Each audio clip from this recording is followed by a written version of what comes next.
Welcome to Daily Overdose. If a new day starts in the dark, right? Why are you afraid to use your dark side for your new beginnings? When you're working on a business or in life, things will always go wrong. That's the human condition. Look, we've all been quitters. Everyone. Nobody's journey is seamless or smooth. We all stumble. We all have setbacks. The question is not if some of these things will happen to you. They will. The question is, what do we do next?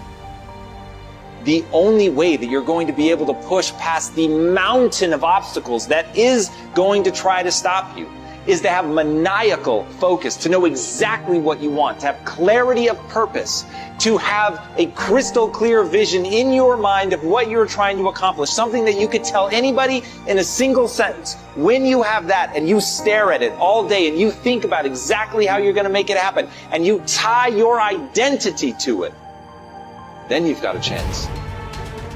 When you face a challenge, remember this: you have nothing to lose. Stand up.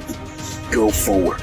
Go out in a blaze of glory, fighting with everything you've got, every ounce of energy, every bead of sweat, every drop of blood until your last breath. Winning is not about the trophy and the accolades. It's about the grind. It's about the obstacles. It's about the challenges. It's about the pain that you endure along the way. My glory, it happens in the darkness of the early morning, in solitude, where I try, and I try, and I try again, with everything I have to be the best that I can possibly be, better than I was yesterday, better than people thought I could be, better than I thought I could be. Then claim one victory that no one can ever take away from me, ever. And a victory that is earned every single day. A victory of determination and will and discipline. A victory achieved because I will not stop. How you do anything is how you do everything.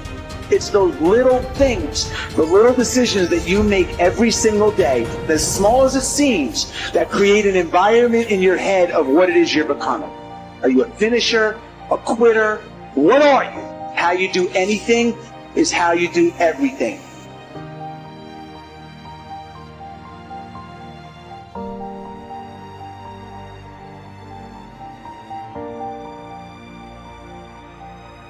I've got a little topic now called the 4 major lessons in life to learn. Life and business is like the changing seasons.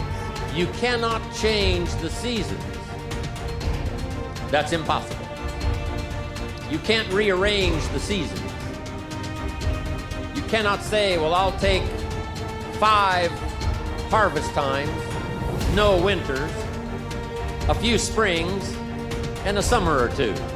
You can't rearrange them. The seasons are going to come however they're going to come. You cannot change that. So you cannot change the seasons. But make this note: you can change yourself. And by the way, only human beings have this extraordinary ability to make dramatic changes in their life. All of the life forms except human beings are driven by instinct and the genetic code. In America, the goose can only fly south in the winter. And why does the goose have to fly south in the winter in America? Because he's a goose. He can't fly any other direction. But that's not true with human beings. Human beings can go north, they can go south, they can go east, they can go west. Human beings can live one way for 5 years and then tear up that script and live a totally different way the next 5 years. Humans can do that. I'm asking you to utilize your power as a human being and change your life to whatever degree you want it changed. If you want your income to change, I'm telling you it's within your power. You're not a tree, you don't have to stay. You're not a goose, you don't have to fly south. I'm telling you, anytime you want to, you can say, I'm going to change my attitude, I'm going to change my income, I'm going to change my abilities, I'm going to do more than I've ever done before. Take on that as your God-given right as a human being to change your life to whatever degree you want it to change. So learn the value of the seasons now. You can't change them, but you can change yourself. Now here's the 4 major lessons in life to learn. Number 1, learn how to handle the winters. It's a fact of life. The winters follow the fall, the harvest. And pray tell how often. 6,000 years that we know of, recorded history. Winter comes after fall. Night comes after day. Difficulty follows opportunity. Recession always comes after expansion. So the winters are going to come. The winter of sickness, the winter of disappointment, the winter of devastation, social winters, economic winters, personal winters when your heart is smashed in 1,000 pieces and the nights are unusually long. It's simply called wintertime. But the winters are inevitable. So it has been for the last 6,500 years recorded history. You say, well, Mr. Rohn, what can I do about the winters of life? In World War II, we marched against the winter, and finally the spring came. We marched against the tyranny of communism, and finally the walls came tumbling down. We marched against the tyranny of the Nazis, and finally liberated the world for democracy and freedom. And that's what I'm telling you. It's possible for you to conquer your winters. How do you keep it so your dad used to say that one of the things he'd gotten good at, he wanted you to get good at, was not letting the energy of a negative situation or confrontation to carry you away. So how do people in that moment of failure, which is usually really embarrassing, and like when you're failing, like all the talk in the world, if you're caught up in the energy, it sucks so much, people just want to turn and run in the opposite direction. So how did you learn not to get caught up in that energy? We're people, and we feel how people feel, meaning it hurts when people say bad things about us. It doesn't feel good when people don't believe in you. My dad always told me, if something ever doesn't go the way that you've planned and you find yourself in that situation, don't panic. The most important thing you can do is stay calm, stay present. And I've always sort of likened, I can't remember which, I think it was a Vietnam War film or some other film that I was watching one time. And this sergeant stood right up in the middle of this battle. And bullets are hitting branches and knocking trees down. You can hear him zipping by. And he stands up and he says, hey, go over there, move up. You need to watch right over there. And the presence amidst all the chaos and destruction and calamity was what saved all of their lives.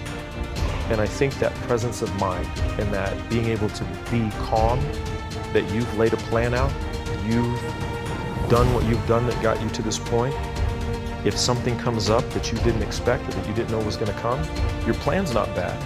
It got you to where you are. Right now you have to deal with what's in front of you. That doesn't mean run away. It doesn't mean stop and don't do anything. It means deal with it. Deal with what's in front of you. Move through it, move around it, move over it, move under it, but keep moving forward. Rectify the situation, regroup, and go. Because your legacy is every life you've touched. And that shifted the way I saw legacy or what you leave behind or what you do. Because Maya was explaining to me that, over all the years of watching your show, everybody who decided that they were going to go back to school or lose weight or no longer hit their children or get out of a bad marriage, all of those people who have seen and experienced your voice. And the same thing with everybody here. You have no idea what your legacy will be. Your legacy is every life that you've touched. And we like to think of it, I know you have done amazing things with your philanthropy. We like to think that these great philanthropic moments are the ones that leave the impact or will make the huge difference in the world. But it's really what you do every day. It's how you use your life to be a light to somebody else's, and it's how you use your work as an expression of your own art, whatever that is.